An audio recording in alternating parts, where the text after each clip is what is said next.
Hola, ¿qué tal? Bienvenidos a esta nueva clase de la Diplomatura Superior en Obesidad. Quiero agradecer a las directoras del curso por haberme invitado a dar esta clase de etiopatogenia de la obesidad. Yo soy Juliana Mosulski, médica endocrinóloga y coordino actualmente el Comité de Obesidad y Diabetes de la SAD. No tengo conflictos de interés para esta disertación. ¿Cuáles son los objetivos de aprendizaje que me propongo que ustedes alcancen al final de esta clase? Es que reconozcan la multicausalidad de la obesidad, que puedan comprender fundamentos básicos de la regulación del apetito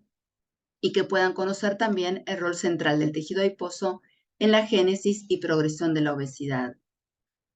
Tradicionalmente se consideraba que la obesidad era un desbalance entre el ingreso y el egreso de energía, de manera que si el ingreso superaba el egreso, iba a haber un depósito de energía en forma de tejido adiposo que predisponía a la obesidad. Sin embargo, hoy sabemos que la obesidad es una enfermedad compleja y multicausal, donde interactúan muchos otros factores, como los factores biológicos, por ejemplo, el peso al nacer, el ambiente intrauterino, la susceptibilidad genética, el ambiente construido que genera una mayor predisposición o disponibilidad de comida alta en calorías y en grasas, y también el comportamiento que tiene que ver con lo aprendido a lo largo de la vida y con la cultura. Y sin duda también factores psicológicos que tienen que ver con el estado anímico y que van a definir distintos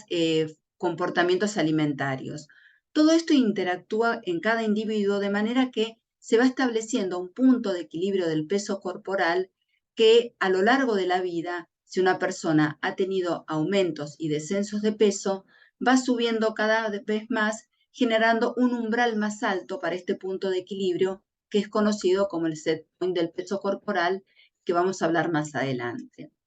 Sin duda hay una genética que predispone a la obesidad, pero la obesidad más frecuente, la obesidad que todos conocemos y de la cual hoy estamos altamente preocupados porque se ha convertido en una epidemia una pandemia a nivel mundial, es la obesidad multicausal, donde intervienen distintos genes que codifican, por ejemplo, para el aumento de la grasa visceral, la relación cintura-cadera, por ejemplo, la posibilidad de alcanzar una obesidad extrema, etcétera. Y es muy importante saber que hay genes que codifican para el índice de masa corporal de manera que determinados individuos pueden alcanzar un índice de masa corporal más alto y hay otros genes que codifican para el tipo de distribución de la grasa.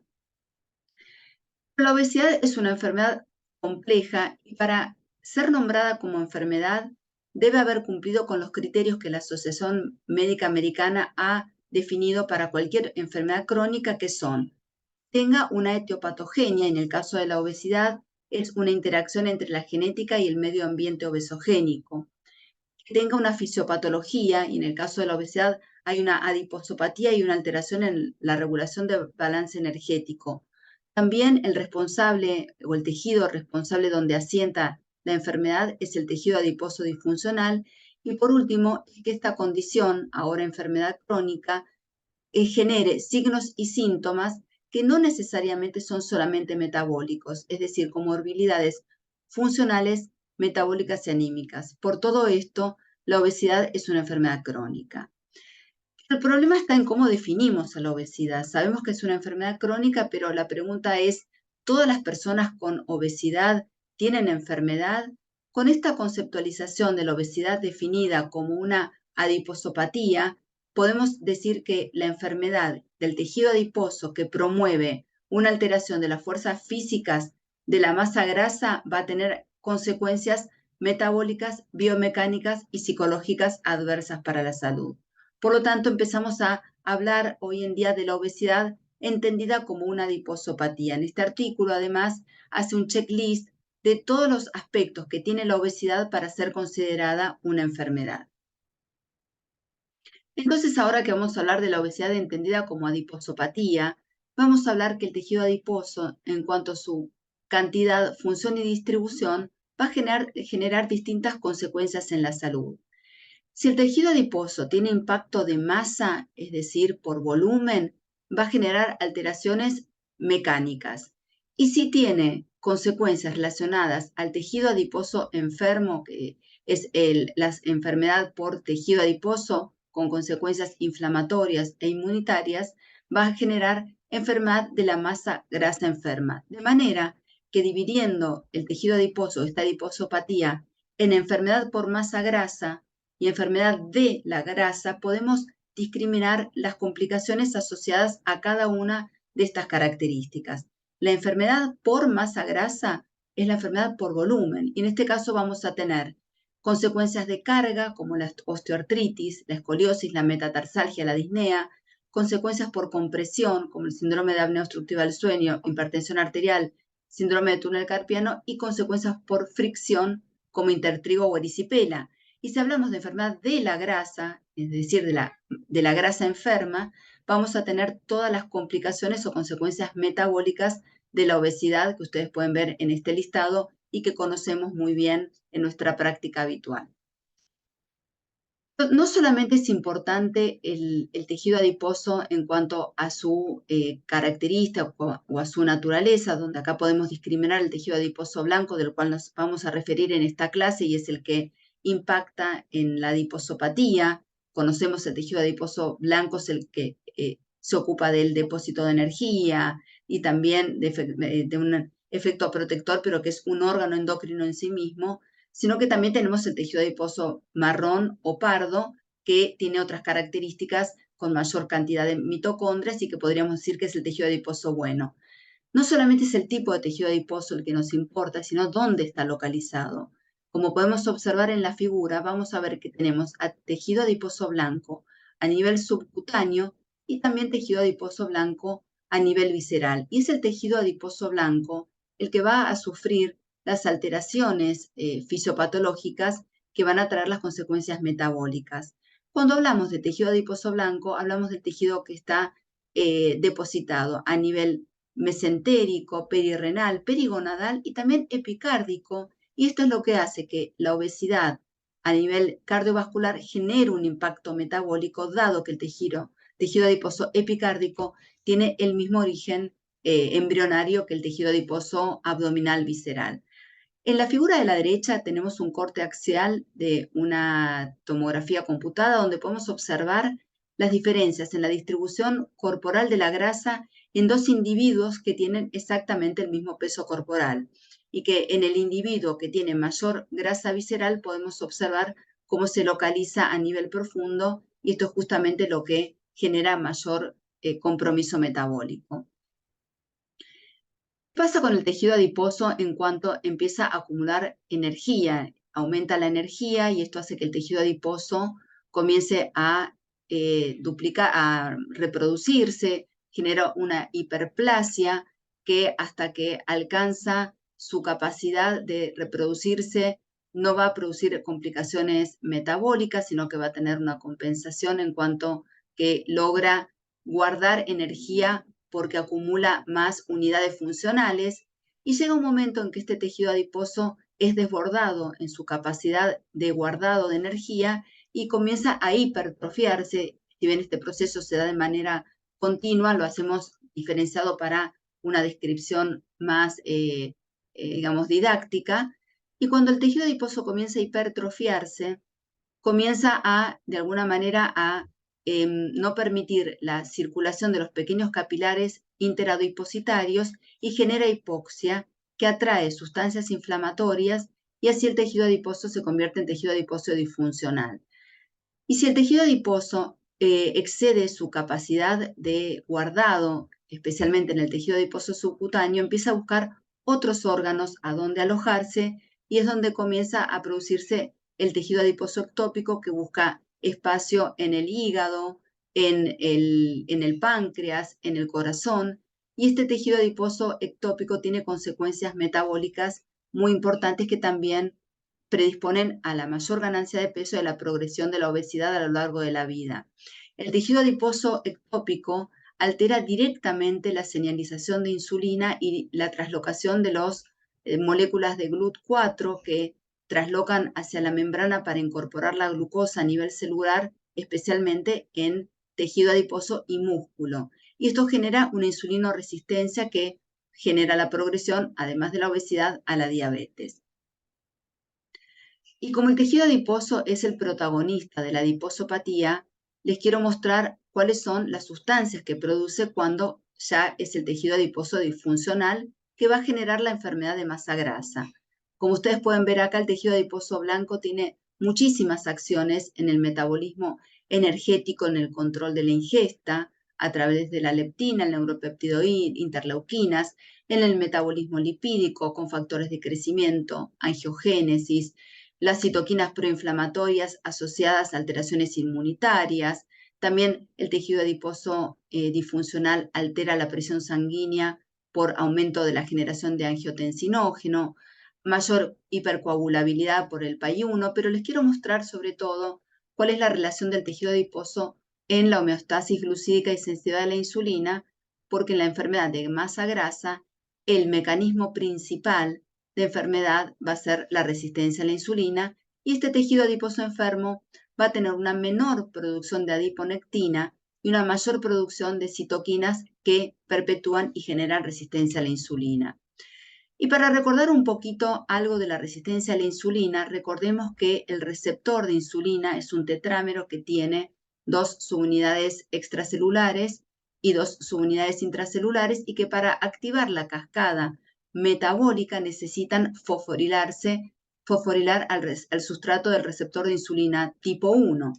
Y así tenemos 2 cascadas diferentes. La cascada que está en verde es la vía metabólica, que va a necesitar una indemnidad de esta fosforilación sucesiva del sustrato del receptor de insulina tipo 1 para que esta molécula, AKT, pueda generar todas estas funciones, principalmente el transporte de glucosa intracelular, porque es la responsable de generar la translocación de la molécula de GLUT4 en la superficie. Pero si se altera esta señalización en serina, toda la vía metabólica se va a ir para la vía proliferativa, y es acá donde vamos a tener las complicaciones asociadas a la insulinoresistencia, como es la proliferación y crecimiento de la grasa abdominal, alteraciones en el crecimiento celular, riesgo oncogénico, etc. ¿Y cuáles son las condiciones asociadas al tejido adiposo que modifican esta activación del receptor de insulina? Justamente todo lo que genera el tejido adiposo disfuncional: la lipotoxicidad, la inflamación, hiperglucemia, cuando empieza a aparecer insulinoresistencia y esto progresa en la historia natural de la hiperglucemia, disfunción mitocondrial y estrés del retículo endoplásmico. Todas estas condiciones que se producen en el tejido adiposo enfermo van a alterar la señalización de insulina, y es por eso que la resistencia a la insulina es el mecanismo fundamental en la obesidad del tejido adiposo enfermo. Pero no solamente el tejido adiposo es un protagonista importante en la fisiopatología de la obesidad, sino que el sistema nervioso central también juega un rol importante en la regulación de la conducta alimentaria y del peso. Si nosotros pudiéramos dividir al cerebro en 2 partes para poder explicarlo, podríamos decir que tenemos un cerebro que se ocupa del sistema hipotalámico del hambre y otro cerebro que se va a ocupar del sistema mesolímbico de recompensa. Cada uno de estos cerebros va a responder a 2 lenguajes diferentes. El sistema hipotalámico responde al lenguaje de las hormonas y los péptidos, y el sistema mesolímbico de recompensa responde al lenguaje de los neurotransmisores. Y sobre esto se encuentra la corteza prefrontal, que es quien está encargada de poner un control inhibitorio sobre el impulso hacia la comida.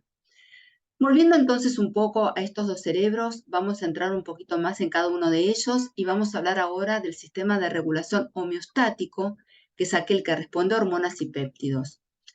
El núcleo arcuato se encuentra alojado en el hipotálamo y va a recibir señales de energía de distintos órganos de nuestro cuerpo para luego generar una respuesta de conducta alimentaria. Es así que de la grasa va a recibir señales de aumento de energía a través de la leptina y de la resistina, de manera que estas hormonas tienen que señalizar al cerebro para que no genere más impulso de apetito. Sin embargo, estas señales son muy débiles o existe cierta resistencia a la leptina en las personas con obesidad. La adiponectina justamente es la que sale del tejido adiposo para avisarle al cerebro: acá estamos viendo energía, que no mandes más impulso de apetito, pero justamente en las personas con obesidad la adiponectina está disminuida y por eso existe un desbalance en el tejido adiposo.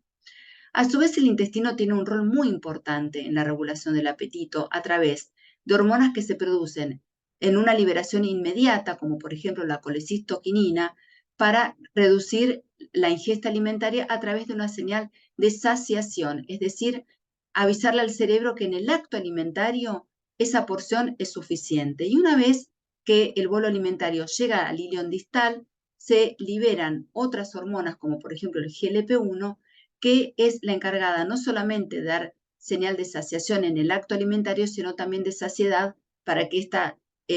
sensación de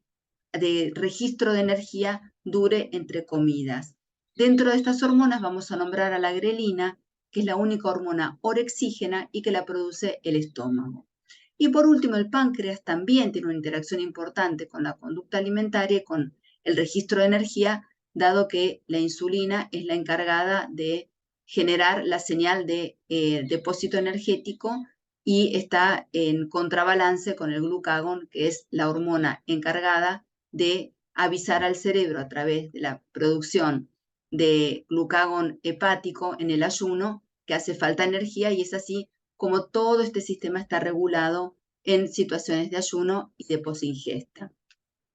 Y todos estos sistemas van a actuar en dos áreas específicas donde van a llegar los neuropéptidos orexígenos, encargados de generar señal de hambre, como dijimos antes, la grelina va a actuar sobre el sistema del neuropéptido I y del péptido relacionado a UTI, y por otro lado, el sistema de saciedad va a recibir a partir de las hormonas saciógenas como el GLP-1, colecistoquinina, insulina, la acción sobre la propiomelanocortina o el transcriptor relacionado con cocaína y anfetamina. Y tenemos también entonces el sistema mesolímbico de recompensa, que va a entender otro idioma, que es el idioma de los neurotransmisores, y que la regulación va a estar asentada en otros núcleos del cerebro, como podemos observar el hipotálamo lateral, el área ventral tegmental, pero quiero hablar específicamente de tres áreas que son muy importantes en el momento de conocer la fisiopatología de la regulación del apetito, que es en la corteza orbitofrontal, la amígdala y el núcleo accumbens, porque estas tres regiones son las encargadas de el incentivo de comida, de la motivación y de la señal de recompensa. Y el cerebro de recompensa va a estar regulado de diferente manera del cerebro homeostático, y los neurotransmisores más importantes van a ser la dopamina, que va a motivar el deseo de comida, la búsqueda de comida, que se conoce también como wanting, y los opioides van a intervenir en el reforzamiento de aquella comida que gusta, es decir, el recuerdo de comida y el gusto, que es el liking.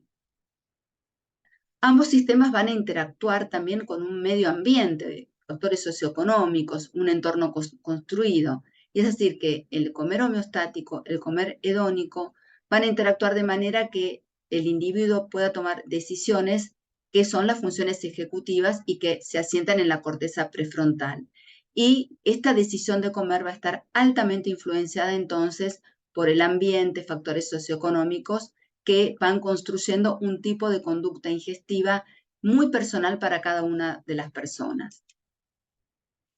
Quiero hablarles un poquito de la regulación del sistema de la propiomelanocortina, porque sobre este sistema van a actuar los principales fármacos que veremos en otra clase, porque es el núcleo que va a regular la saciedad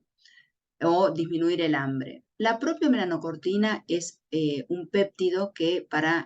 se libera estimulado por la noradrenalina y la dopamina en el espacio sináptico. Para su acción, la propiomelanocortina se cliva en diferentes péptidos, y uno de ellos es el péptido de la alfa-melanocito estimulante, que una vez que se libera en el espacio sináptico, va a actuar sobre un receptor postsináptico, que es el receptor MC4R, que va a actuar a su vez, va a desencadenar una serie de señales sobre las neuronas del hipotálamo ventromedial y posterior, que son las encargadas de mediar la señal de saciedad o disminución del apetito.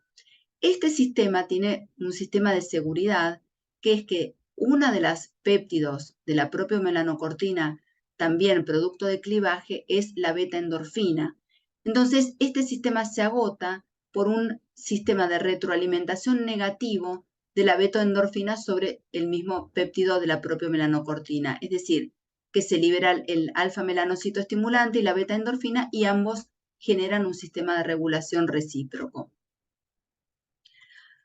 Voy a nombrarles también que además de la obesidad multicausal, existen tipos de obesidad monogénica que son muy poco frecuentes, pero que justamente tienen que ver con mutaciones o deficiencias de un único gen, a diferencia de lo que vimos que la obesidad asienta en distintos genes, la obesidad multigénica. La obesidad monogénica se debe a mutaciones autosómicas o recesivas en la leptina, en el receptor de leptina, en la propia melanocortina o también directamente sobre el receptor MC4R. Por eso es importante conocer cuál es la relación entre el tejido adiposo y el sistema de regulación del apetito. La leptina debería poder señalizar sobre su receptor de leptina señal de abundancia energética para que la propia melanocortina se active, libere sus péptidos que actúen sobre el receptor posináptico, disminuyendo el hambre y aumentando la saciedad. En las personas con obesidad, la leptina está disminuida o hay una resistencia a nivel del receptor y es por eso que esta señalización está alterada. En las condiciones monogénicas, por supuesto, esto es mucho más grave y la mayoría de ellas se manifiestan por hiperfagia y aumento de peso a edades muy tempranas. Como vamos cerrando un poco algo de la fisiopatología del tejido adiposo, quiero resaltar entonces la importancia de la resistencia a la insulina en las manifestaciones de la masa grasa enferma. Y acá vemos a la resistencia a la insulina como un mecanismo central del tejido adiposo enfermo, aumento de citoquinas, aumento de estrógenos circulantes, aumento de aromatasa, alteraciones en la síntesis de lipoproteínas, aumento de ácidos grasos libres, y el aumento también de depósito de grasa en órganos viscerales. Todo esto genera hiperinsulinemia como mecanismo compensador que aumenta la vía proliferativa de la señalización de insulina y aumento también del IGF-1. Es así que completamos entonces la fisiopatología de la obesidad por masa grasa enferma. ¿Por qué es importante conocer estos aspectos fisiopatológicos? Porque la obesidad es una condición que hoy todavía la seguimos definiendo o clasificando por el índice de masa corporal. Y si nosotros vemos en este cuadro, que es el cuadro de Mechanik, muy interesante, donde él propone que antes de la obesidad existen otras condiciones subclínicas o precedentes sobre las cuales podríamos actuar para evitar las consecuencias clínicas y graves de las complicaciones de la obesidad. Si nosotros tomamos el eje o como inicio de tratamiento a la obesidad que se expresa por un índice de masa corporal mayor o igual a 30, estaríamos tomando esta condición en un estadio 3 de enfermedad. Pero mucho antes de esto ocurrieron otros sucesos fisiopatológicos, como por ejemplo la insulinoresistencia, que se inicia por una interacción entre la genética, el medio ambiente y la conducta, y que evoluciona a alteraciones metabólicas que inicialmente son subclínicas, con una alteración en el tejido adiposo que todavía no se manifiesta, pero que progresa desde el punto de vista del metabolismo de la glucosa a diabetes y enfermedad macrovascular y también alteraciones asociadas a enfermedad cardiovascular. Por lo tanto, conocer el mecanismo de la insulinoresistencia y el concepto de tejido adiposo enfermo nos permite adelantarnos a un proceso inexorable de complicaciones asociadas a la obesidad. También otro dato importante que quiero contarles es qué pasa con el tiempo, qué pasa con la obesidad en el tiempo, porque si nosotros hacemos un corte transversal en un individuo que tal vez tiene un laboratorio normal, o sea, trae un laboratorio que no está alterado, que si bien puede tener aumento de peso o un índice de masa corporal mayor a 30, no presenta condiciones metabólicas, antes podíamos decir que era la persona con obesidad metabólicamente sana. Este concepto se está dejando de lado, dado que si nosotros hacemos un seguimiento del tejido adiposo enfermo a lo largo de la vida de la persona, la exposición a la noxa, que sería justamente la adiposopatía, va a generar complicaciones con el tiempo que se van a expresar de manera posterior con mayor riesgo de enfermedades cardiovasculares. Es decir, que el fenotipo metabólicamente saludable se convierte en poco saludable con el tiempo y se asocia con un mayor riesgo de enfermedades cardiovasculares. Es por eso que también tenemos que tener en cuenta que a medida que aumenta la expectativa de vida, vamos a encontrarnos con una progresión de la obesidad y un impacto del envejecimiento sobre el tejido adiposo. ¿Qué sucede con el envejecimiento y el tejido adiposo? Se producen modificaciones moleculares que generan mayor estrés y mayor enfermedad del tejido adiposo. Estrés del retículo endoplásmico, difusión mitocondrial, estrés oxidativo, se altera la adipogénesis, existe una mayor senescencia celular, hay alteraciones en la comunicación intercelular y pérdida de proteostasis que genera una mayor apoptosis. Todo esto es una consecuencia del envejecimiento que también es importante conocerlo porque es una parte importante de la fisiopatología de la obesidad. Otro aspecto importante es qué pasa con el descenso de peso y las sucesivas reganancias. Podríamos hablar que existe un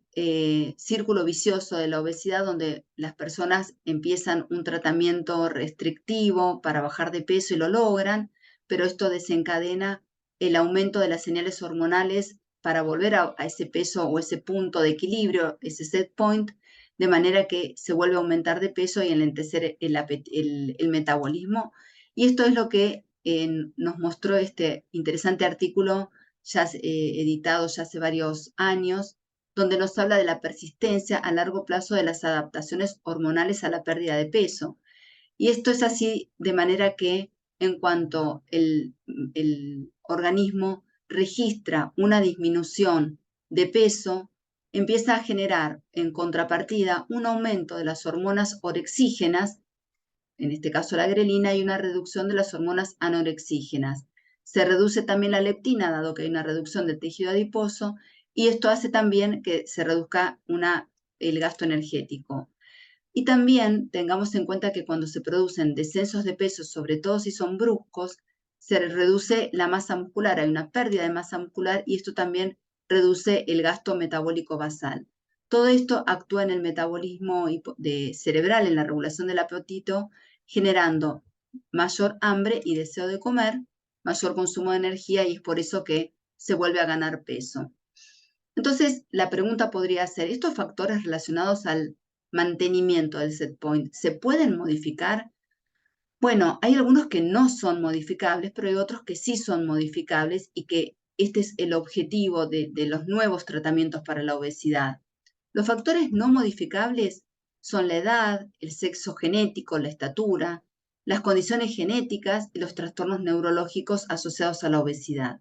Pero sí hay factores que son modificables como los hábitos, la nutrición y la actividad física, el comportamiento, la salud física y mental y las estrategias para modelar las hormonas de hambre y saciedad. ¿Cuáles serían entonces las estrategias para intervenir sobre el set point? Además, obviamente sobre estos factores que sí son modificables, además de las intervenciones nutricionales y comportamentales, también las intervenciones sobre el ambiente y haciendo una transición a ambientes más saludables, son las estrategias sobre las hormonas de hambre y saciedad que sin duda son las intervenciones farmacológicas y los procedimientos quirúrgicos que logren modificar las señales hormonales y sostenerlas en el tiempo, que todavía este es el gran desafío de los tratamientos para la obesidad. Y es por eso que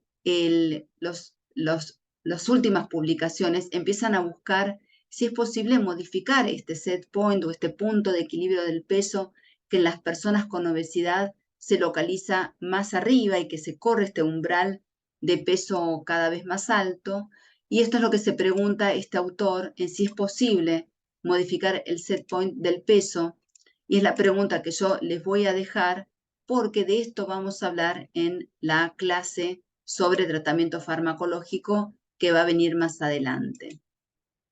Les quiero dejar entonces algunos mensajes para llevar a casa. Es que la obesidad es una enfermedad multicausal, el tejido adiposo enfermo se manifiesta clínicamente por disfunción endocrina o por efecto de masa. Los años vividos con obesidad afectan el punto de equilibrio del peso y generan progresión hacia la enfermedad metabólica y cardiovascular. El concepto del set point nos permite comprender la biología recidivante de la obesidad y buscar nuevos objetivos terapéuticos.